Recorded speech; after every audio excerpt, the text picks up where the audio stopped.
Life is one big competition, survival of the fittest, where these competition dynamics determine the winners and losers of life itself. Some of these people play by the rules, others don't. Sometimes these people are breaking rules, and some players are playing the game, and some don't even know they're playing the game. So this is an idea that we're going to explore today, that life is a competition.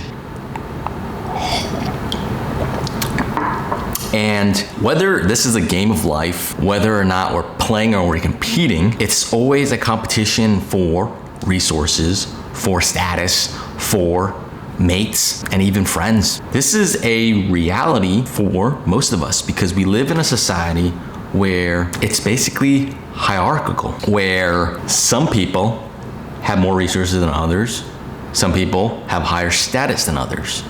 And these are some of the dynamics that are hidden in between different layers of our society. And some people would not admit to it, would say that, no, we're not playing a game. No, we're not in a hierarchy at all, and that everyone is equal. That might be the case. I would say that some people are not in the game at all. Perhaps they're not in a hierarchy. But so there's this idea, survival of the fittest, right? It's the idea that organisms that are best able to adapt are the ones that are going to most likely survive and reproduce. This is a concept, an idea that some of our most famous biologists have come up with to describe how animals in the animal kingdom have interacted with each other, have reproduced, and have created a version of themselves so that they can survive and pass on their genes to the next generation. And so this is the basis of life. If we look at the lion, right? Some people would say that the lion is the king of the jungle. The lion itself sits on top of the hierarchy. And for some reason, we humans have put lions in a zoo, that we humans have the ability to take this apex predator and put them in a zoo, which is disconcerting, right? So does this make us at the top of the food chain? This is this idea that humans and us as a species are sitting at the top of the food chain because we have the ability to work in groups because of our sizable intelligence, some of us, and the ability to create tools, create objects, and to build things that enable us to work effectively and efficiently to dominate in many areas of life. Putting all that aside in the animal kingdom, the competition dynamics where lions are eating their prey and prey are running for their lives, this is, you can say, the circle of life. So how does this translate, right? And what does this weird example and this weird metaphor translate into us, humans? Are we competing against one another? Are we in this throw of competition? And how are these competition dynamics in our everyday life? We see competition dynamics in countries, cities, businesses, and groups that are competing for resources, that are competing for land, that are competing for human capital, right? Human resources for people that are going to enable our group, our city, our country to compete against another country. And it's not that hard to flip open the TV and see that competition dynamic, and there are many ways in which this competition manifests. And if we're talking in a real scenario, one of the hardest and most difficult and the most bloody competition dynamics that are out there today is war and war itself, right? Nothing that we should ever strive for. To bring it a little bit more back home, competition dynamics that are more closer to home would be people competing for things, right? We are competing against one another, whether or not that is for a higher salary, that is for higher status, by networking, by schmoozing with the boss, by climbing the corporate ladder, we are in the throes of competition. Because in order for us, for you and I to climb up the ladder, that means there are people that are on the lower rungs. For the people that are thinking that they aren't in a competition and that life isn't a competition and that we're all playing equally, I don't know, are we? We have to ask these questions because the ideas of competition dynamics is such an integral part of our lives that sometimes we forget it. And we're playing these status games, right? These status games are not only at work, but also with our friends, with family. And this is a struggle when we are first meeting someone, when we are trying to make a certain point, when we're trying to convince people of something, right? Sometimes these are even subconscious. We're not even realizing we're doing it. When we're a little bit mad because our best friend is talking to the women that we like, and we subconsciously are maybe a little bit agitated by that. Maybe there's something deep within us that are feeling those feelings when we're in the throes of competition and don't even know it. Perhaps there are winners and losers in this competition. Some players have certain advantages and others have disadvantages. We were born with different hands and cards, so to speak. Some were born with a lot of money. Others were born very poor. Some were living in a country with very strong financial institutions, rule of law, and others were born into a country and a city where it is ruled by gangs and violence. And some of us were born more handsome than others, and some were having certain skills and talents versus others. Unfortunately, I think what happens is that these inherent advantages and disadvantages widens the gaps between winners and losers. And it doesn't take a lot of digging into history to see that it's not kind to losers. If we look at histories, the losers are usually subjugated or worse.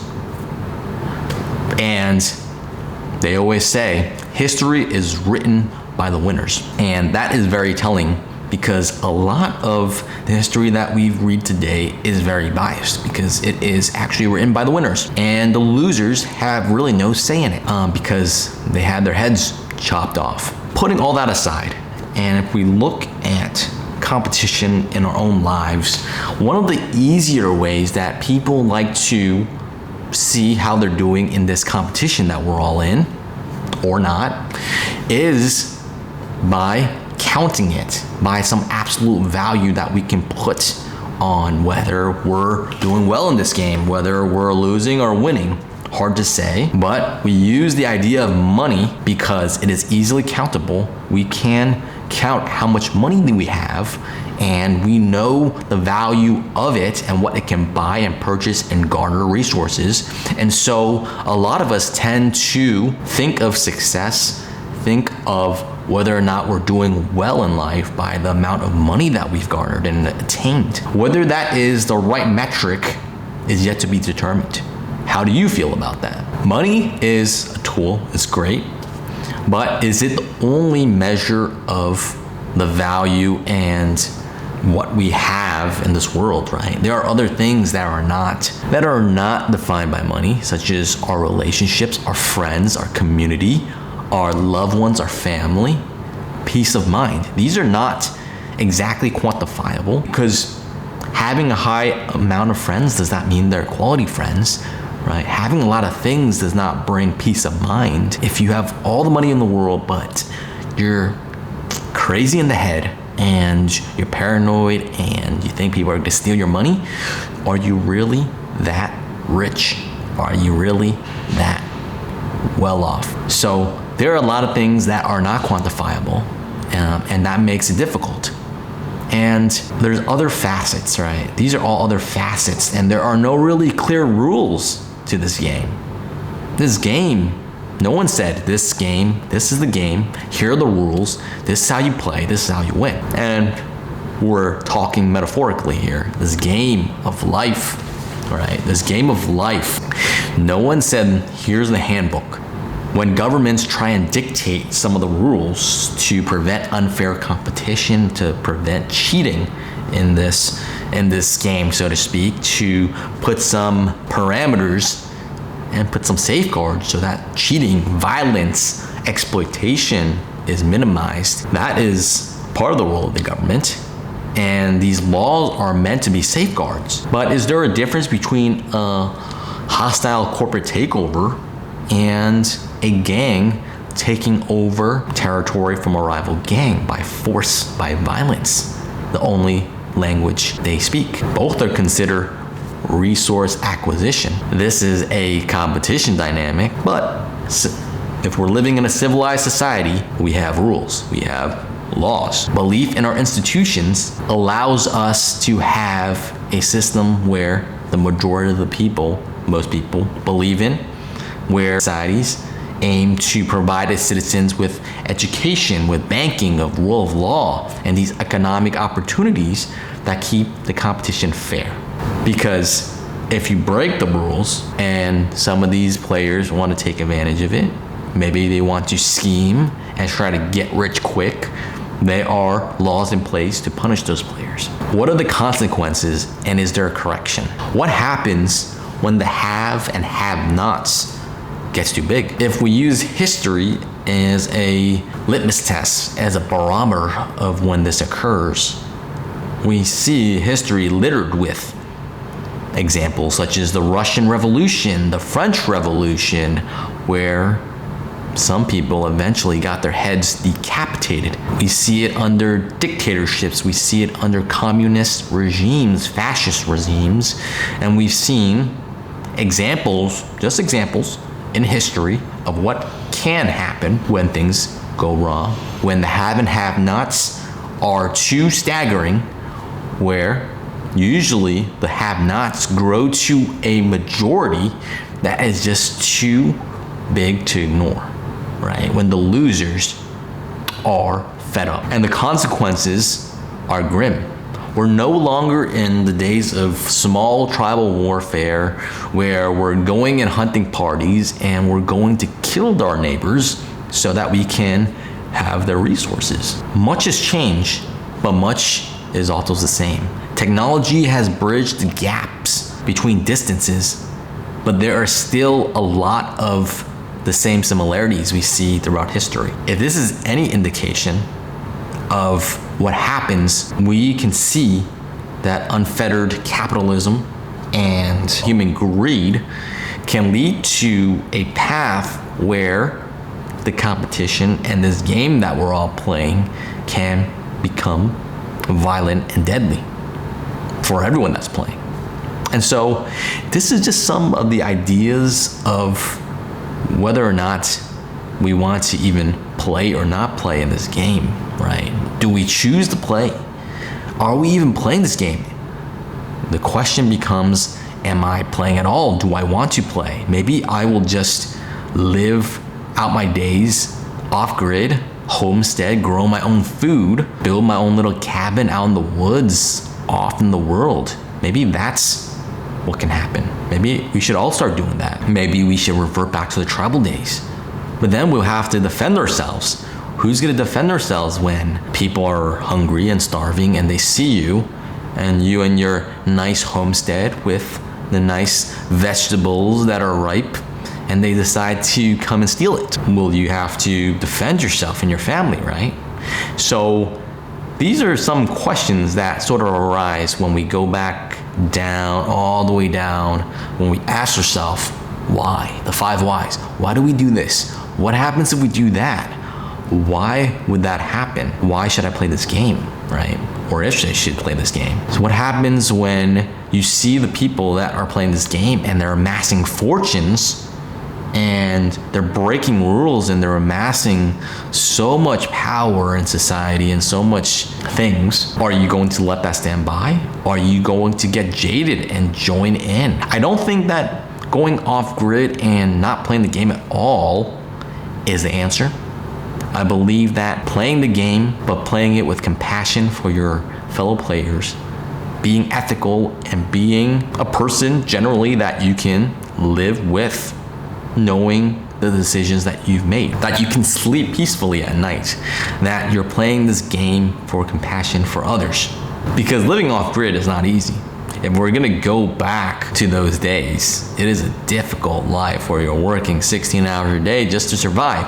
I don't think that is what most of us want. So we need to find a balance between playing the game and not playing at all. That is my personal belief. I think it comes down to our own morals, our values, and our belief systems, and how we value each other, how we see our fellow human beings, and whether this life as a competition is something that we can embrace and we can do it well, and that we can do it with kindness and generosity rather than destroying your competition. Right. There's no end to the game. So I think at the end, you need to, or you can, play to a certain point and exit the game. And that's the harsh reality of life, perhaps, that there's a lot of winners and losers, people that have and people that don't. And it's one way of looking at things, but it's hard to deny that we're all in the throes of competition, right? And that we're all climbing our way to the next level, that we're playing this game where there's different levels and there's different side quests and there's different ideas. I think playing the game of compassion, being ethical to our fellow human beings and players, and finding an exit strategy where we can leave the game peacefully and know that we're satisfied and that we won on our own terms is part of the journey. So I'm curious what you think of this concept, that life is a competition, that we're all just trying to survive, and that there's all these different competition dynamics that we're all a part of in our day-to-day life.